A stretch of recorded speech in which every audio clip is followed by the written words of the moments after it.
Hey, it's Dan Morales. This is Homebuyer Radio. This is episode number 106. We are into 2019. And one of the things I wanted to do this year is I wanted to have more guests on the podcast. And so I roped Trish Cornelius into coming in and spending some time with me. Trish is with Keller Williams. And how long have you been selling now? I have been in real estate since 2019. Okay. What is it? Yeah. We're going into 2019, right? So about 10 years then? Yeah, 10 years. Okay, awesome. And then what got you into the business?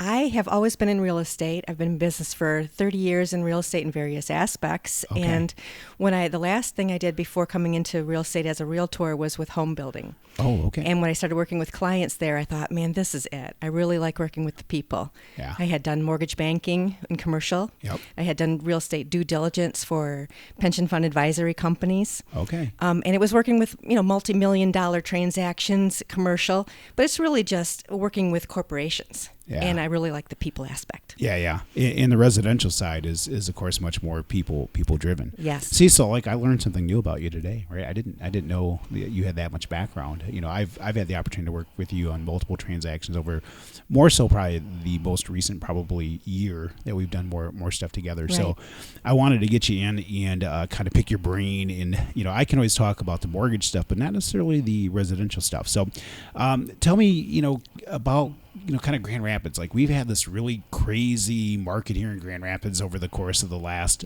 probably year. And I think it's probably getting a little bit closer to normal. What are you seeing going on in the marketplace? Well, you will hear a variety of things. Most people still say that the market is strong, although it is slowing up a bit. But Grand Rapids has, and you've been here for many years, you know that Grand Rapids has always been a wonderful place to do business and a wonderful place to live. And that word is kind of getting out. We're on all the top 100 lists, the top 10 lists. Anytime you hear about Grand Rapids, you hear about real estate in the market. And I think that that's driven by a lot of factors that aren't going to go away real soon. Yeah. People want to live here. And I would agree with you. It's a great place to raise a family, and it's just a great place to live. I've been in West Michigan my whole lifetime, so I don't know anything different, which is good, though. Right. But as far as the market as a whole, I know this past summer, it was really crazy busy, where you had, you would just run into these situations where you had multiple offers on a property.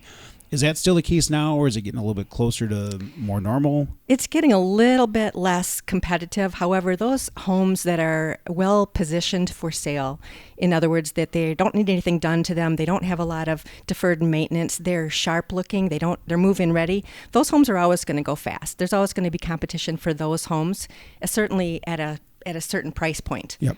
Is there a sweet spot? Is there a part of the market that is, let's say, more competitive than another, or is there a part where maybe from a certain price point higher, it's a little bit softer? Or? I think that the first-time home buyers are probably a little bit more at a disadvantage because they have a little bit less cash, and their price range may be that in the 150 or so and under. Those are very, very tough to find because Yep. they're tough to find houses in good condition that don't need work, and people haven't saved up necessarily at that first home Yep. enough to really compete with other competitive buyers out there. Are you still seeing a fair amount of investors that are buying? I don't deal with investors much Okay. because, that's not my business Yep. mode. But they're out there, but there's not the deals that they used to have. They're not, scooping up foreclosures. They just aren't out there. Yeah, it's harder to come by because that price point is really competitive. Exactly. Is there a segment of the market that's weaker, or I shouldn't say weaker as much as maybe softer, like a price point where you break a certain threshold? When you get above 350, those buyers necessarily may not necessarily be affected by the economy so much, but they're a little bit more choosy. Yep. So I think that market's a little softer. Yep. People can be a little bit, well, not this one, but maybe that one. Let's keep looking, Yep. kind of thing. So I think those are slowing down a bit. A little bit. So that north of let's say 350 I price think point. so. Okay. All right. Well, that's always interesting to know. So when you look at current market conditions, if you're a property seller, right? Normally we talk a lot to buyers in the podcast, and I've been wanting to, because a lot of times what happens is somebody who's selling is also a buyer too, right? Right. They're moving up, right? So for people who are selling, what would be a piece of advice for someone who's selling? I think a lot of people have this misconception that oh, I can just put my house on the market on my own. I can put it on Zillow or whatever, and I don't really need a realtor. What would be your advice to somebody who has that like thought process? That's a good question. I'm glad you asked it. I think that it's always tempting to not pay extra costs, and I can appreciate that. Nobody wants to pay extra. I think the thing is, with the market as strong as it is possible to sell your house on your own. The question is, are you selling it for the right price, and are you getting the terms that you otherwise could have gotten? I've been so successful this year in being able to sell homes for still more than we thought we could get, and then be able to put a plan in place for purchasing their next home, because you really can't look at one side without looking at both sides. Yeah. And there's a lot of moving parts to that, as you can imagine. Well, and it's difficult, right? Because a lot of times, a would-be seller doesn't know what they don't know. They don't know how to structure the contract. They don't know how to make sure a buyer's qualified and can reasonably get the deal done. Yeah. And they don't know all of the things that they necessarily have to do in order to be able to sell that property. Yes, so even though they might have sold it, they may not have done as well as they could have, and it scares me a little bit for them that they might have been sideways of the law a little bit, maybe. Yeah, because they got a number from like Zillow or something like that, right? Where the Zestimate, yes. Zillow said my house is worth X number of dollars, and maybe it wasn't, right? Right, exactly. Either way, it could be wrong. Yeah, it's interesting. I was reading Zillow's website. They have a research part of their website, and they'll come out and tell you that they're off like north of 20% of the time. Yeah, and they don't say high or low. I mean, you could. Yeah. We don't know. Yeah, because it's fair to say, right? Like especially with the housing market here in Grand Rapids over the course of this last year. You had a lot of houses that sold for way more than what this estimate was. Right. Because, you are on the ground. Like you're working with buyers. You are actively working the market. You know what a fair market price is for a property where, some, algorithm, is going to take some data into account, but it doesn't necessarily know all of the fine nuances that you do from actively working the market. And it doesn't really do anything about it. It's not like the market works on its own. You have to also create a sense of urgency. You have to position the home in its best light, and you have to market that property because exposure equals sales. But at what level do you want that sale? Do you want the highest sale? You have to create a sense of urgency. Yeah. And you have to do certain things to get ready to do it to make that maximized. It's all positioning that property exactly. where you can get the maximum sales price for it. Right. Right. And that's something where, it kind of leads into my next question, because one of the things I run into, and this is probably one of the most frustrating things for me as a lender, is working with realtors who are not necessarily as experienced as yourself. And so I think a lot of times, you and I were just talking a minute ago about how, people think, a realtor is a realtor is a realtor. Can you maybe talk to how that maybe not isn't necessarily the case? Right. Well, everybody assumes, like I've had many experiences where people will say, oh, I hate realtors. They're just, slimy and they just want the their dollar. And it's like realtors are like anybody else. They're individuals. It's all about training. It's all about experience. And we don't have a place where people can really go and see all the experience level. Kind of you have to depend on who you talk to. Yep. And it is word of mouth. I mean, I don't advertise, other than word of mouth, really. And that's the best place because people know me, know that I know what I'm doing. And if you've experienced working with another realtor who doesn't, and it was a very difficult process, that's challenging for all the other realtors who you may come across in your future. Yeah. So. And one of the things I'll point out is like there's not a ton of agents that I like to make an outgoing referral to. Because I don't, oftentimes I see people who don't necessarily have experience, or I'm concerned that they're not going to necessarily do a really good job for the client and really take care of them. Right, like we have to be careful. Yeah, how I would expect them to be taken care of. And so I have an opportunity to, at different times send clients out. And I know I've had the opportunity to send a couple your way, and those clients have been well taken care of. So, when you talk about experience, that matters, right? I think of one client that we both worked with earlier this year, and I can't remember the name, and I couldn't say it anyways, but it was one where you structured the purchase agreement in such a way that it was able to help them win a transaction where they wouldn't have if you didn't do what you do, right? And I think it speaks to experience, right?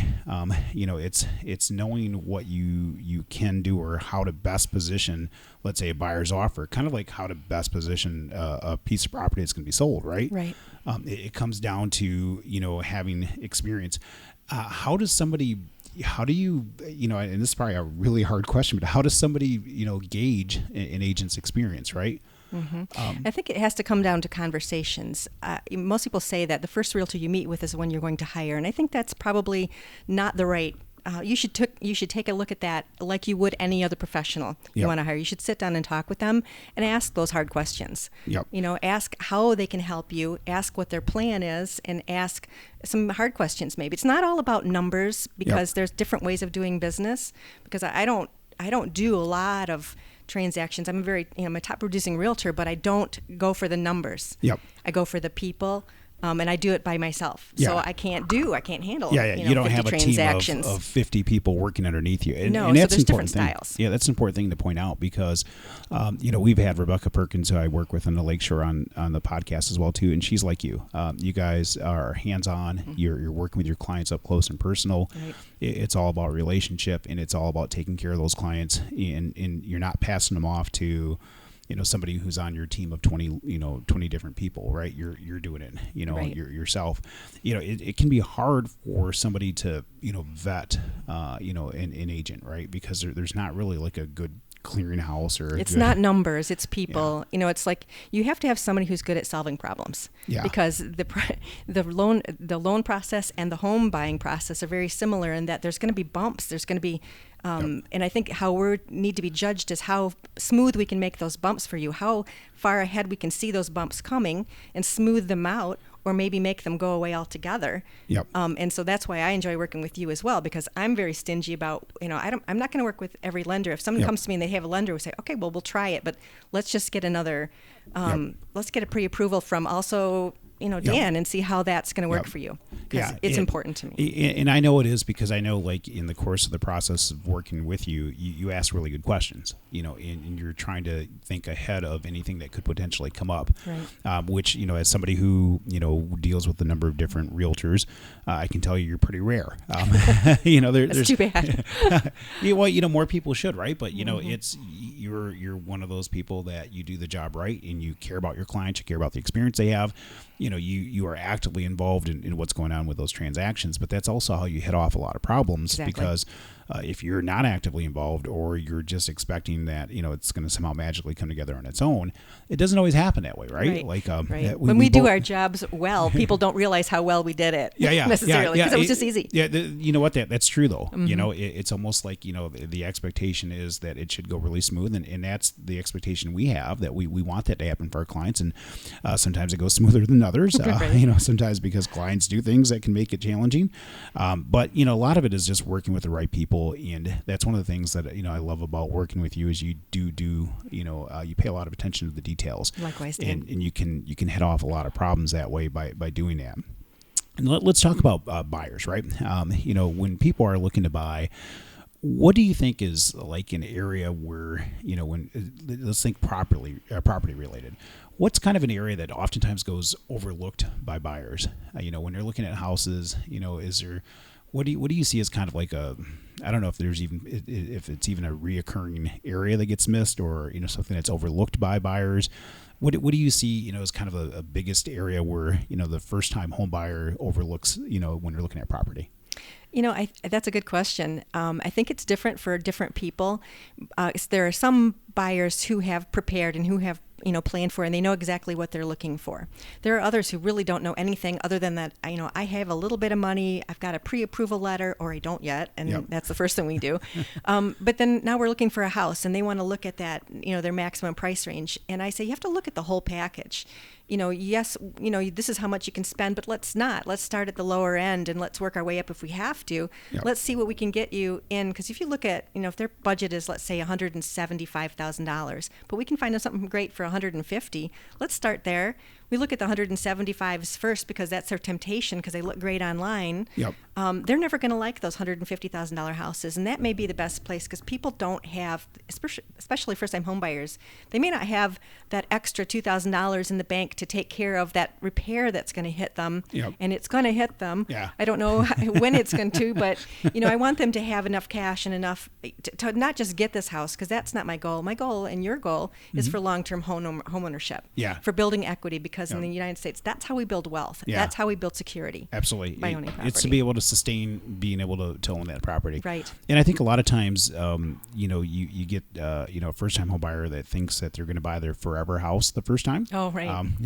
I've had a couple of those lately where it's like, well, it is possible to like sell this and move up, down the road because, life changes, right? Mm-hmm. Income changes, family changes, Right. just things change that may facilitate the need to do something different for a client down the road. Right. And, sometimes, that mindset can be like, oh, I'm going to hit it out of the park the first time. And maybe not necessarily, right? Mm-hmm. There's no perfect house. No, that's true, right? That's true. But, so it's, what would you say when you look at like, just the transaction altogether, like not just looking at just property, but when you look at everything all together, what would you say is probably the biggest hurdle that most folks have to clear as part of buying, a house for the first time? Beyond the finances, I think that's number one. Yeah. I think that, they have to consider their entire lifestyle. It's not just about the house. Look at the neighborhood and look at your proximity to work. Look at where your churches, where your schools are, where your grocery store is. What does your life look like? And make sure that fits in there, because I have a lot of people that they'll like stretch, or they want property or whatever, and they'll go too far out. Yep. And now they haven't factored in that's going to cost them an extra $400 in gas every month. They can make the mortgage payment, but they can't afford to drive there every day. So we need to, you need to kind of stop and think through everything. And I'm not going to ever rush anybody through a home buying process without having those conversations where we talk about everything that fits in. Yeah. Make sure they're doing the right thing. Because then they understand altogether what they're committing to, what they're getting, because sometimes there's those things that they didn't think about, like how long are you going to stay at your job? Do you know? Yeah, especially if you're buying, driven based on where you're working, right? Like, right. That's exactly. we've run into a couple of those things recently where we've had people who have looked at certain areas because of job, right? Mm-hmm. Well, if you're not going to stay in that job, what does it matter? Exactly. Could you be a little short-sighted in your thought process of what you're looking at? Right. Nobody can see around the corners, but we have to try to, enhance our view of what could be. Yeah. And just sort of take a step back and look at all the factors that might go into this decision. Yep, the big picture. And that's one of the things I appreciate is that you're not an agent that is trying to quickly ram somebody through, to buy a house. I see that. I see agents where, these people want to write an offer, and it's the very first time they went out, and it's, a Friday night, and it's like, well, I can't imagine that ever works out well for anybody. Like, hey, let's go out and let's just buy a house immediately. Like when you're going that fast, I feel like sometimes, you're going that quickly that you're just going to miss details, and you're going to miss things, and you're going to put yourself in a position that's just going to end up being bad. Right. When it's all said and done.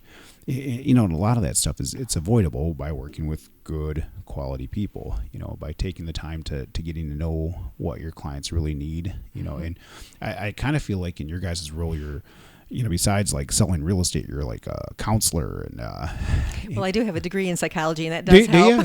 Do you? I do.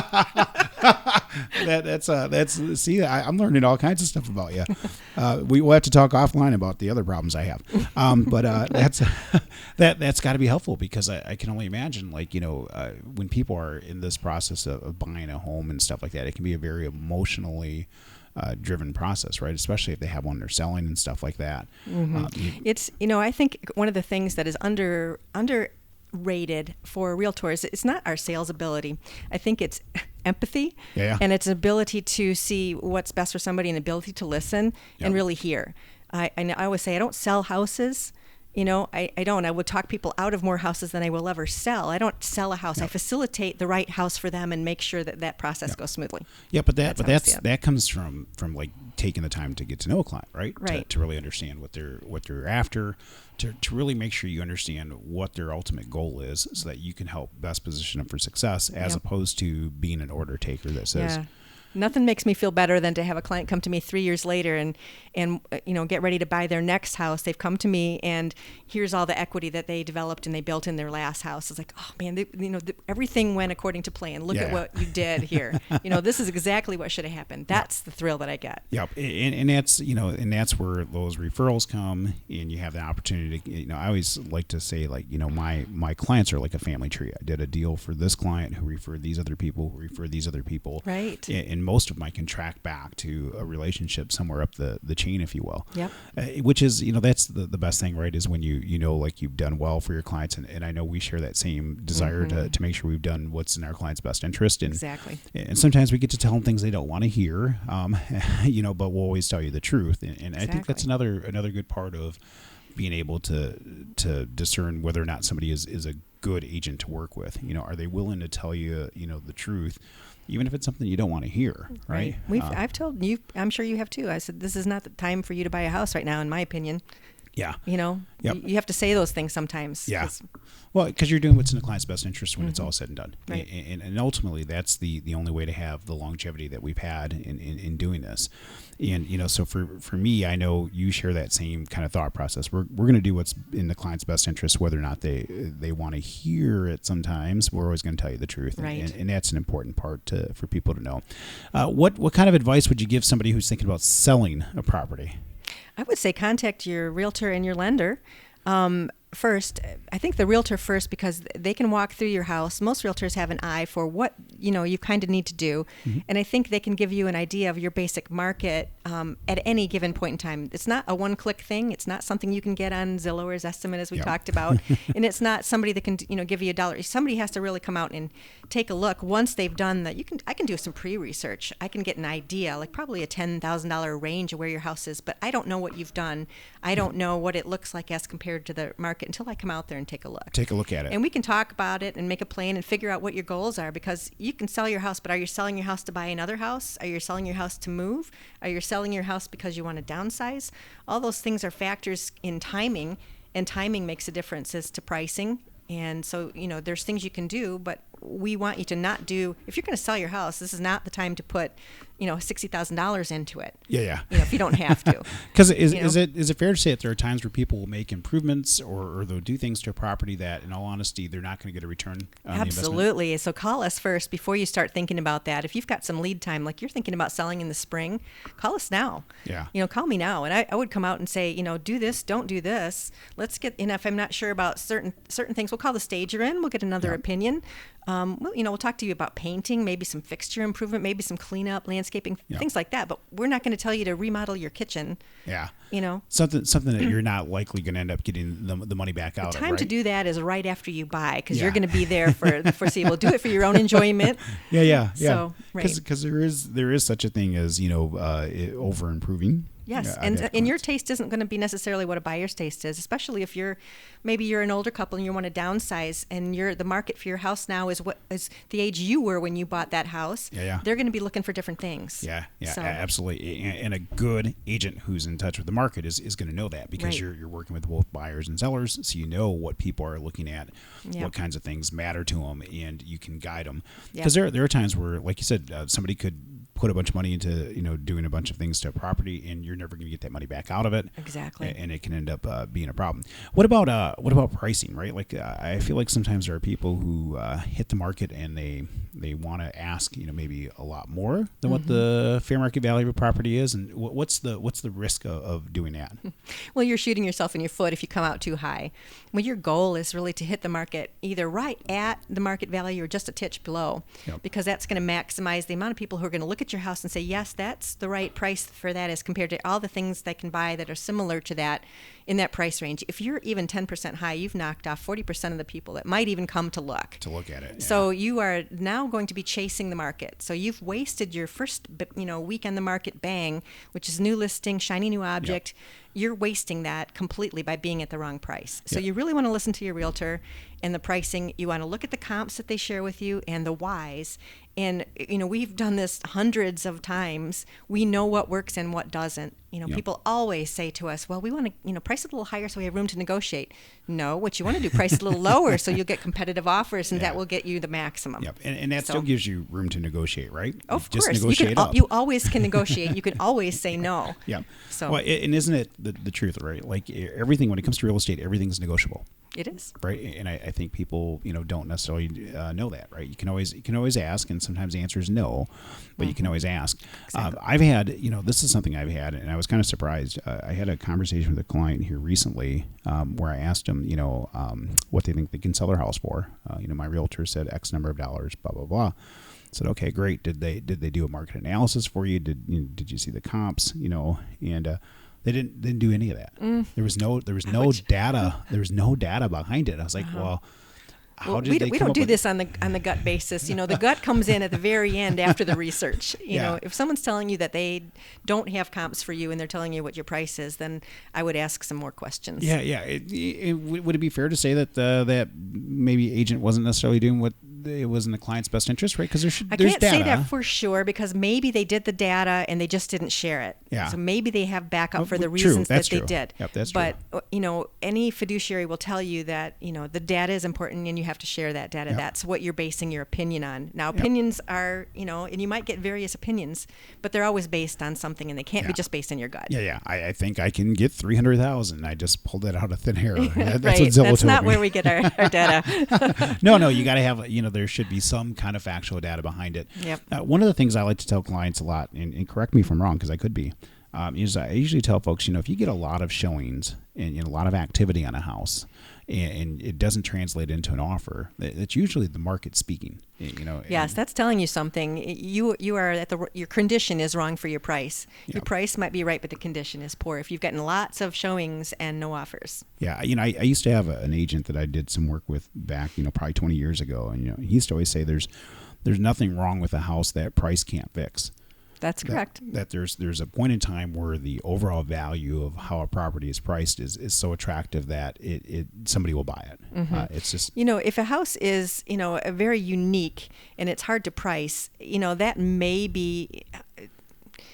It's hard. There are some cases where it might be you want to get an appraisal to kind of get you, target in the right direction. But in most cases, we can tell you, we realtors know, you're pricing at this, which makes sense for your square footage and a lot of the other features. But everywhere you look is dated and needs work, and all your feedback. It's important to get feedback. Yeah. If they're all telling you there's too much work, yeah. then you know that there's either two things you can do. You can drop your price, or you can do the work. Yeah. But many times updating isn't worth the work because what are you going to update it with? Something to your taste or something that every buyers want?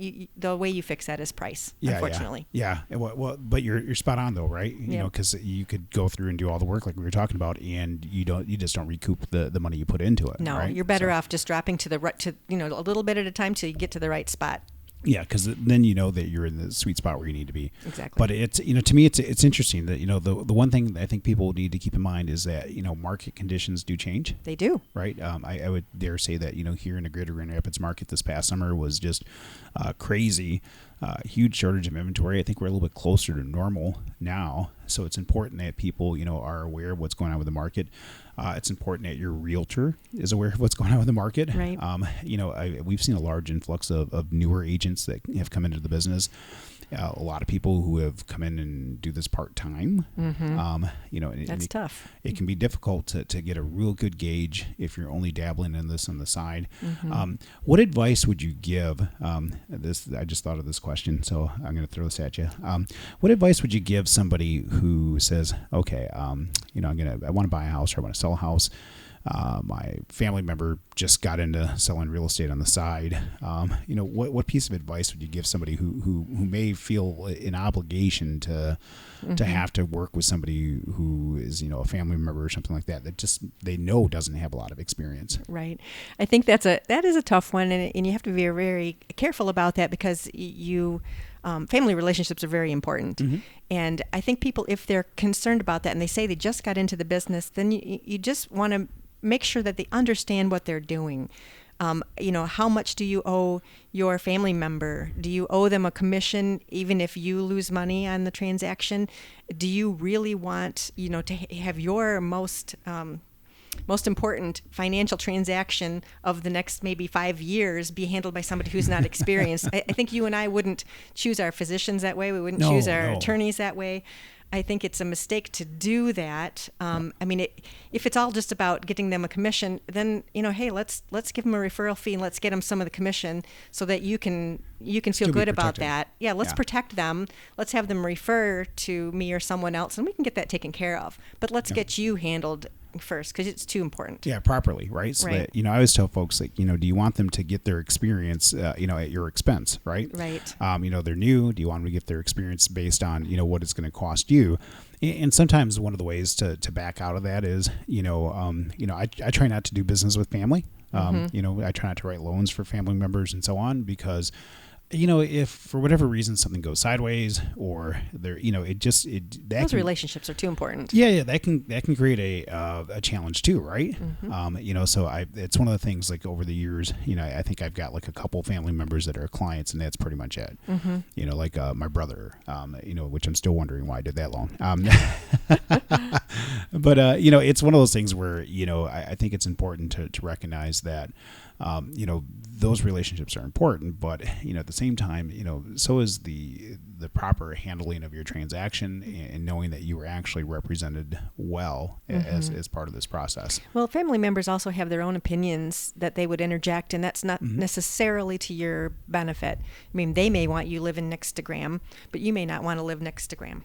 And to how do you negotiate that? It just adds another layer of things that might be difficult for you in that transaction. Yeah, it could add a layer of complication that could be avoidable. It's right.